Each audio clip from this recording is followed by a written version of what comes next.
m'appelle Elena Filipovic. Je suis la commissaire d'exposition de cette 3e édition de la programmation satellite au Jeu de Paume.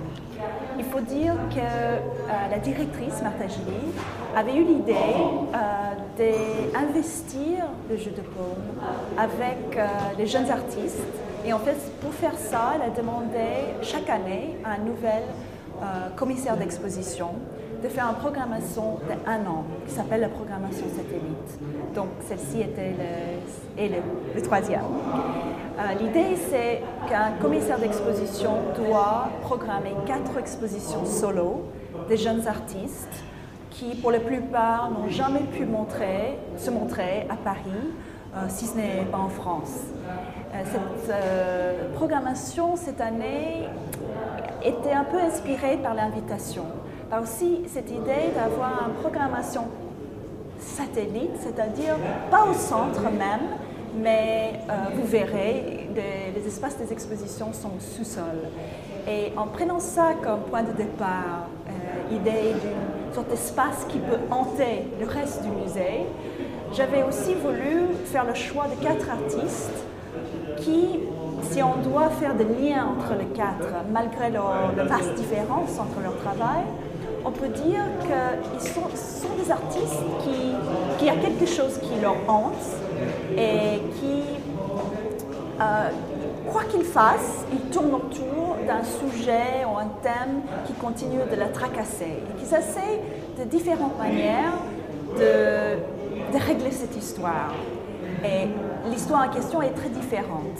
La première exposition de Dries von Michel parle d'une figure, Henri Chopin, qui est une figure qu'il a tracassée depuis plus de 4 ans. D'autres artistes le traitent d'une façon très différente. La deuxième exposition dans la programmation est par une artiste française, Mathilde Rosier. Et pour elle, la question entre la réalité, fiction, théâtre, nature, et réalité et théâtre est au centre de ces questionnements. Donc pour l'exposition ici, elle va plutôt faire un nouvel film et faire une scène de théâtre qui est répliquée dans le film. Il y a Clara Leiden, une jeune artiste suédoise qui va faire la 3e exposition dans la série. Et elle est hantée, on peut dire, par l'architecture. Et architecture comme autorité qu'elle essaie de détourner, on peut dire.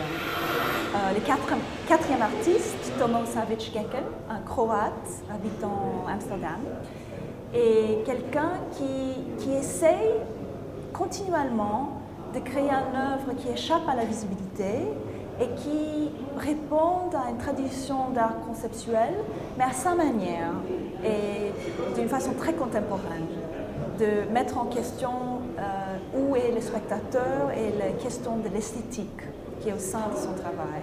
Donc vous verrez dans ce schéma très, très rapide de ces 4 expositions et 4 artistes que leur démarche est très différente. Mais on peut dire que cette hantise est au centre même de ce qu'ils font, ce qu'ils vont faire ici pour le Jeu de Paume, mais aussi ailleurs dans leurs autres projets. On peut dire aussi que pour l'enjeu de la programmation satellite, c'est de produire de nouvelles œuvres. Donc chaque artiste produit quelque chose de nouveau, mais puisqu'il s'agit d'une hantise, il produit quelque chose de nouveau qui ressasse le vieux en eux, qui l'intéresse.